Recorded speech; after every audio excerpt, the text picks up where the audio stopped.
المذيعة لمياء فهمي عبد الحميد احتفلت امبارح بعيد ميلاد بنتها رؤية، ربنا يخليها لها يا رب. وكتبت لها الكلام الجميل ده في ستوري عندها على الصفحة. قالت ايه بقى؟ قالت: سندي في الدنيا، أمي وأختي وصاحبتي، شايلة همي وشايلة عني، بحبك يا أغلى رؤية شافتها عينيا، كل سنة وانتي أسعد رؤية وأنجح بنت، ربنا يسعد قلبك ويفرحك يا نور عينيا.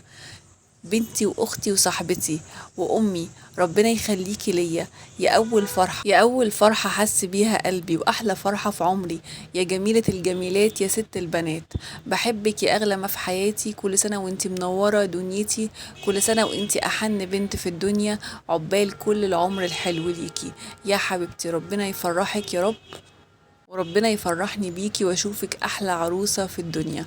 بصراحة كلامها كان جميل جدا وبيبين قد ايه ما شاء الله ان هي علاقتهم بعض ربنا يحفظهم جميلة. ويمكن كمان رؤية وابنها التاني لميا.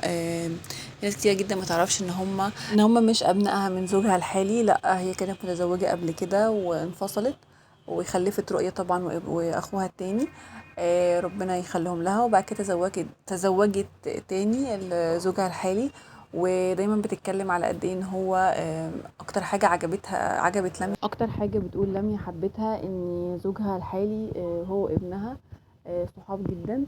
حتى من اول ما تقدم لها اصلا لميا كان بيقول ان يعني هي كانت بتقول ان ابنها هو اللي كان حابب الموضوع، وهو اللي كان عايزها ان هي تتزوج الشخص ده بالذات، لان كان علاقته بيه حلوه جدا، كانت بتقول ان هم اصحاب جدا ويعني وبيحبوا بعض جدا. فدي حاجه من الحاجات اللي شجعت لمياء ان هي توافق عليه، ان هو حابب اولادها جدا، لان في بعض الناس ممكن تبقى سبب تفرقه، يعني ممكن حد يكون متزوج او يجي يتقدم لواحده تكون عندها اولاد فيطلب منها ان يعني ان هي تبعد عن اولادها او كده، في بعض الحالات بتحصل كده.